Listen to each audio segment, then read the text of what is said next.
Nagsalita na si Transportation Secretary Arthur Tugade tungkol yan sa mga usap-usapang posible rin daw siyang nasuhulan ni Jack Lam nung siya'y presidente ng Clark Development Corporation.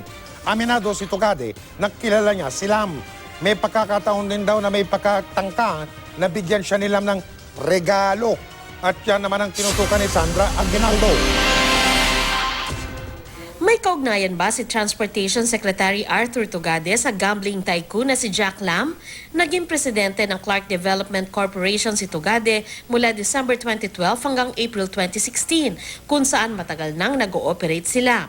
Nahaharap ngayon si Lam sa kontrobersya dahil sa umunoy tangkang panunuhol kay Justice Secretary Vitaliano Aguirre. Kaya minsan ang nasabi ng grupong Road Users Protection Advocates na dapat imbestigahan din si Tugade dahil posible umanong nagtangkang maglagay si Lam sa kalihim. Kamakailan, kinasal ang anak ni Tugade. Dumalo dito si Lam pero may paliwanag dito si Tugade. Hindi siya invited. Sinabi ko siya hindi invited. Wala siyang imbitasyon. Isinama siya ng isang invited.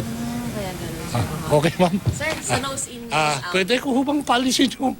Aminado naman si Tugade na kilala niya si Lam, pero iniwasan daw niya ang anumang bagay na ibigay nito. Let's face it, there was effort to give special attention.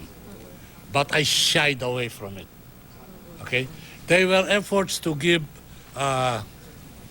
objects of appreciation, but I did not accept. Hanggang dun lang po. Giit pa ni Tugade, nung presidente siya ng CDC, naghigpit siya sa gambling operations doon, gaya ng pagsala sa mga dayuhang nagtatrabaho. At nagpa-deport ng mga lumalabag sa regulasyon. Locator ko yan. Lahat ng locator ko, kakilala ko. Nung kapanahunan ko na nandoon ako at nandoon siya, meron ho kami mga dineport na mga no less than 70. Meron ho akong mga dinowngrade ang visa no less than 300. Meron akong hinold na visa application na mga 600. Ito ho bang magpapakita na I favor people? Hindi ho. The law applies to all. Ang usaping ito, hindi na naangkat sa confirmation hearing ni Tugade kanina bilang kalihim ng DOTR. Merong 2 tutol sa confirmation niya pero withdraw nila ang kanilang oposisyon. Nangako naman si Tugade na sisikapin niyang malutas sa matinding traffic sa Metro Manila pero kailangan daw niya ng panahon. Inihirit din niya na ipasa ng Kongreso ang hinihinging emergency powers para malutas ng Pangulo ang problema sa transportasyon. Sa huli, kinumpirma rin ng Commission on Appointments si Tugade. Sandra Aguinaldo, Nakatutok, 24 Oras.